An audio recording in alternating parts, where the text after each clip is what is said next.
Well, good morning, friends. I am here in a beautiful spot this morning that you get to enjoy with me. And I've got a few thoughts on my mind, as usual. I've been having conversations with different people about different things, and I'm looking for the cracks, I'm looking for the opportunities to cause there to be a greater awareness of what God has done in sending love to earth. Love has come down.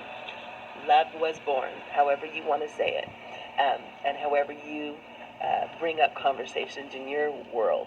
But this morning I'm sitting in a cute little spot. I'm going to show you that. I hope you enjoy that while I share a little story. So one of the ladies that I know, we've been talking about. She's been watching me paint for a couple months, and so she was saying, "Oh," she says, "would you ever consider doing something on consignment for me?" And I said, "Oh yeah, sure. Let me know what you'd like." She's like, "I was thinking about for Christmas, doing something for Christmas." And so we talked about Christmas a little bit. And so I said, "Well, what would you like to paint?" She says, "I don't really know, but I just thought it would be nice to have something personal. You paint so beautifully, da da da da." Anyway, so I was like, "Oh, okay, well, thanks. Let me know what you want to do." And she's like, "Well, I wanted to ask you because I know how you are." And she's like, "And I just love the way you share your faith."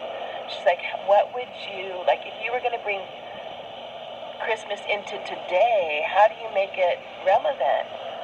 And I said, "Well, I saw a little sign, and some of you heard the video yesterday already. Wise men still seek him. That's today. That's not last year. It's not the wise men that were in the desert.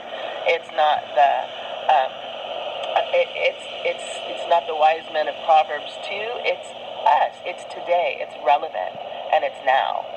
And she's like, "Oh, I love that."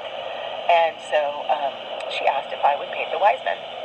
So that's what I did for her. I painted the wise men, and I'm sure we'll have more conversation, but so this is my little depiction of her wise men. So I watercolored that for her.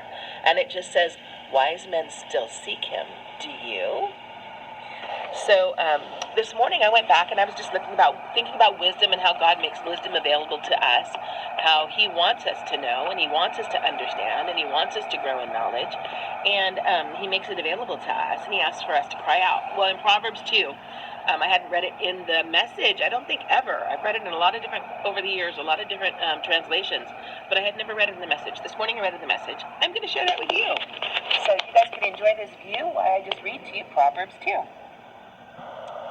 And here's why God gives out wisdom free. In plain spoken knowledge and understanding, He is a rich mine of common sense for those who live well. A personal bodyguard to the candid and sincere. He keeps his eye on all who live honestly and pays special attention to his loyally committed ones. So now you can pick out what's true and fair and find all the good trails. Lady Wisdom will be your close friend, and Brother Knowledge your pleasant companion. Good sense will scout out ahead for danger. Insight will keep an eye out for you, and they'll keep you from making wrong turns or following a bad direction. Bad direction of those who are lost themselves and can't tell a trail from a tumbleweed. These losers who make game of evil and throw parties to celebrate perversity, they're traveling paths that go nowhere, wandering in a maze of detours and dead ends. And so I just thought that was powerful. I actually saw all these different words as my companions, and I'm going to see if I can sketch it out at some point soon. Anyway, have a great and glorious, love-filled, and victorious day, my friends. Bye.